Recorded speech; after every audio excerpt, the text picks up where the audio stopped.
নমস্কার বন্ধুরা, স্বাগতম চুমকির রান্নাঘরে। আর চুমকির রান্নাঘরে একটি শীতের স্পেশাল একটি মেনু নিয়ে চলে এসেছি আপনাদের সঙ্গে শেয়ার করব বলে।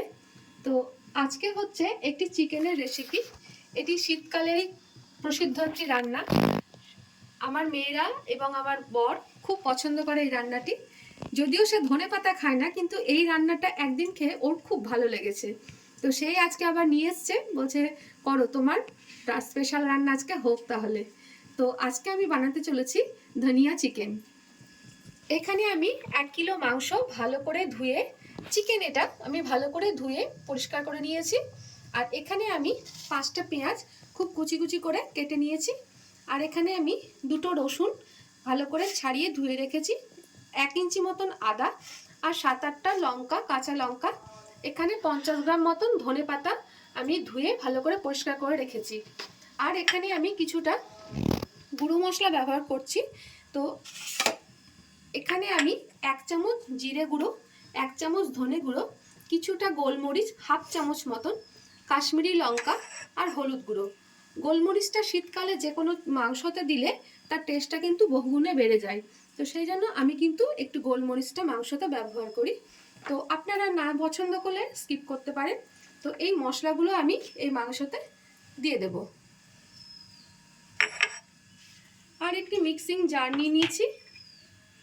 এর মধ্যে আমি এই গোটা মশলা, গোটা রসুন আর আদা আর কাঁচা লঙ্কাটা আমি পেস্ট করে নেব। পেঁয়াজটা আমি তেলে ভেজে দেব। আর এর মধ্যে আমি এই ধনেপাতাটাও দিয়ে দেব। আমি এই মশলাটাতে দিয়েছিলাম শুকনো মশলাটা, তার সাথে এই পেস্টটা যেটা আমি করলাম, আদা, রসুন আর কাঁচা লঙ্কা আর ধনেপাতার বাটার, এই পেস্টটা এর মধ্যে পুরোটা দিয়ে দেব। এখানে আমি 2 চামচ লবণ দিলাম। আর এখানে আমি 2 চামচ টক দই দিয়ে দিলাম। আর এখানে কিছুটা পরিমাণে সর্ষের তেল দিয়ে আমি এটা ভালো করে ম্যারিনেট করে রাখবো। প্রায় আধা ঘন্টার জন্য আমি রাখবো। আপনারা চাইলে 1-1.5 ঘন্টা 2 ঘন্টার জন্য রাখতে পারেন। যত রাখবেন তত বেশি ভালো সফট হবে মাংসটা। আমি কিন্তু হাত দিয়েই মাখাচ্ছি। হাত দিয়ে মাখালে সমস্তটা খুব ভালোভাবে মাখানো যায়।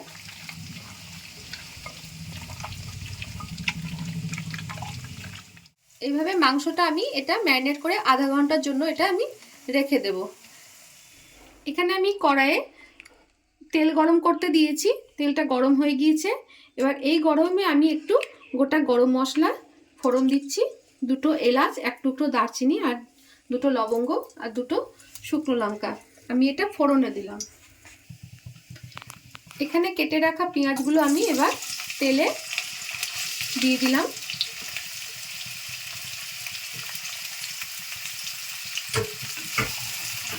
আমাদের ভাজা হয়ে গিয়েছে। এবার আমি আধ ঘন্টা পর এই মাংসটা কড়াইয়ে দিয়ে দেব।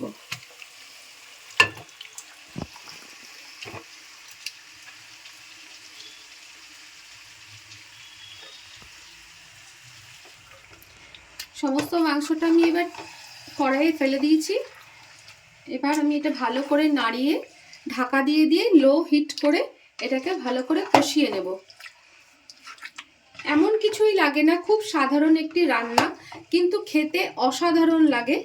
যারা ধনেপাতা পছন্দও করেন না তারাও কিন্তু এটার প্রেমে পড়ে যাবে। যেমন আমার বর পড়ে গেছে এটার প্রেমে, এখন খুব ভালোবাসে খেতে। তবে এটা মেনলি ময়দার আইটেমে ভালো লাগে, যেমন লুচি, পরোটা, লাচ্ছা পরোটা, সাদা রুটি সব দিয়ে কিন্তু এটা খুব ভালো যায়। আপনারা অবশ্যই একবার বাড়িতে এটা ট্রাই করবেন। কেমন লাগলো আমাকে কমেন্টে জানাবেন।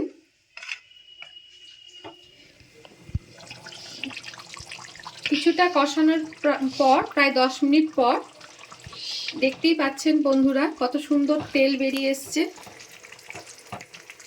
তেল ছাড়তে শুরু করেছে, অনেকটা জলও বেরিয়েছে। এর মধ্যে চিকেনের যে জলটা থাকে সম্পূর্ণ ঢাকা দিয়ে কষলে পরে জলটা বেরিয়ে যায়, তারপরে এই জলটা মেরে দিলে এই চিকেনের গন্ধটা মরে যায়, থাকে না। এই পর্যায়ে আমি দিয়ে দিচ্ছি একটা টমেটো, আমি স্লাইস করে কেটে রেখেছি, সেটাও এর মধ্যে অ্যাড করলাম। এটা দিয়েও কিছুক্ষণ আমি আবারও কষিয়ে নেব। কিছুক্ষণ পর আবারও ফিরে এলাম।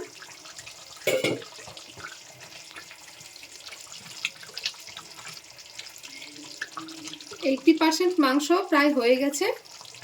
এবার এটা ঢাকা খুলেই যে জলটা আছে সেটা পুরো মেরে দেব, তাহলেই মাংস রেডি হয়ে যাবে। আর ঢাকা চাপা দেওয়া দরকার নেই, এবার খুলেই এই জলটাকে পুরো মরতে দেব। মাংসটা আমাদের পুরো রেডি, দেখতেই পাচ্ছেন কত সুন্দর তেল বেরিয়েছে। এটাতে আমি কোনো জলের প্রয়োগ করিনি, জাস্ট এটা কষাই করেছি। তবে আপনারা যদি একটু ঝোল পছন্দ করেন তো অবশ্যই দিতে পারেন, তো আমি এটা কষা কষায় রেখেছি। এটা এবার আমি সার্ভ করব।